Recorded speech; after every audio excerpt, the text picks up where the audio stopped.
Oke, di sini kita akan belajar mengenai dasar rangkaian elektronika. Ada baiknya sebelum kita melangkah lebih jauh tentang apa itu dunia elektronika, kita pahami dulu basic-basicnya atau konsep-konsep dari listrik.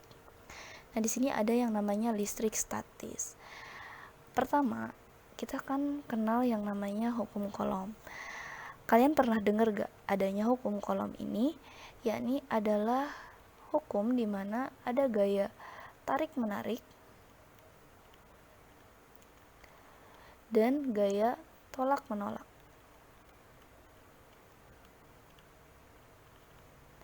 Jadi apabila kedua benda itu berbeda muatannya, sini adalah benda, sini dua benda, ada yang namanya gelas dan ada yang namanya sutra. Jika keduanya ini digosokkan secara bersama lalu didekatkan, maka ada perbedaan muatan di antara keduanya. Kita bisa gambarkan kalau misalnya di sini adalah muatan positif lalu di sini negatif. Nah, ini akan mengisi ruang-ruang kosong di antara dua benda ini gitu. Jadi positif dan negatif ini akan saling tarik-menarik. Nah, itu apabila dua bendanya adalah berbeda dan berbeda muatan pula. Lalu apabila keduanya adalah dua buah benda bermuatan sama, kita gesekkan secara bersamaan lalu kita dekatkan kedua benda ini, maka yang terjadi adalah keduanya bermuatan sama. Misalnya di sini positif, lalu di sini positif. Ini tidak ada yang saling mengisi antara dua benda ini, makanya tidak terjadi hukum tarik-menarik.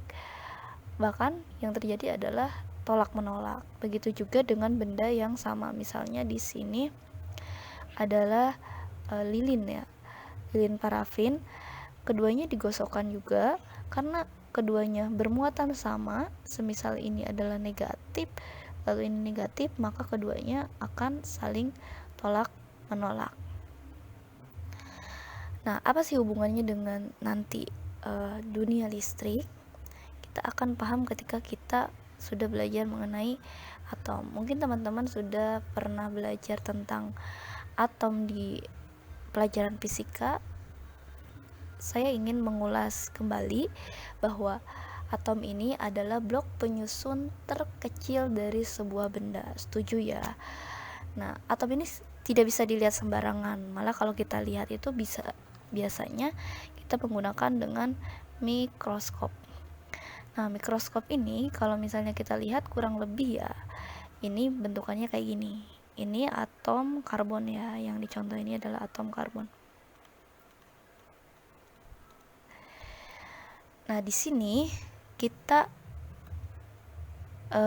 partikel penyusun atom itu biasanya 3 ya, atau 3 partikel. Ada yang namanya elektron, yakni muatan negatif.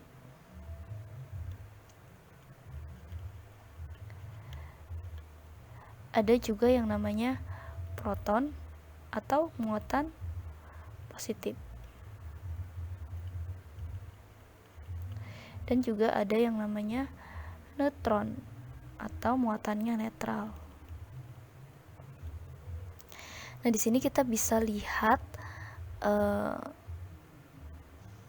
ada yang namanya proton, elektron, dan neutron. Nah, elektron sama proton ini akan tarik-menarik karena ada jarak tertentu, makanya di sini elektronnya tidak bebas, dia mempunyai orbit masing-masing gitu. Sedangkan proton ini kok bisa sih? Harusnya kan proton sama proton itu dia akan tolak-menolak. Nah, kalau misalnya di inti atom, ini namanya inti atom, dia ini ada yang namanya gaya nuklir, sehingga si neutron dan proton ini lebih kuat tarikannya di inti atom. Nah, selanjutnya dari bahan-bahan itu bisa dikategorikan umumnya 2.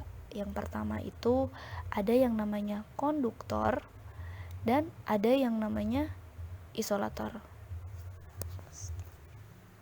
konduktor itu adalah bahan yang mobilitas atau pergerakan elektronnya itu pergerakan elektron bebasnya itu banyak gitu. Sedangkan isolator itu adalah bahan yang pergerakan elektronnya itu terbatas gitu. Nah, jenis-jenis konduktor itu salah satunya perak, tembaga, emas, aluminium, besi, baja, kuningan, perunggu, air raksa, grafit, air kotor, lalu konkret ya. Nah, benda-benda ini itu adalah saling mengalahkan dari tingkat konduktivitasnya. Yang paling baik itu perak mengalahkan tembaga mengalahkan emas, dan seterusnya. Secara ilmu ekonomi kan konduktor itu adalah bahan paling baik menghantarkan listrik, tapi kita menggunakan di kabel-kabel itu untuk menghantarkan listrik jenisnya adalah tembaga, karena secara ekonomi jelas tembaga dan perak itu lebih murah tembaga ya. Nah, kalau misalnya di isolator, ini adalah bahan yang tidak bisa menghantarkan listrik karena elektronnya ini tidak bergerak bebas gitu. Makanya kaca itu bahan isolator baik, lalu ada karet, minyak, aspal, serat kaca, dan lain sebagainya. Oke guys, mudah-mudahan bermanfaat. Nanti kita akan bahas kelanjutan dari sesi-sesi tentang dunia elektronika selanjutnya.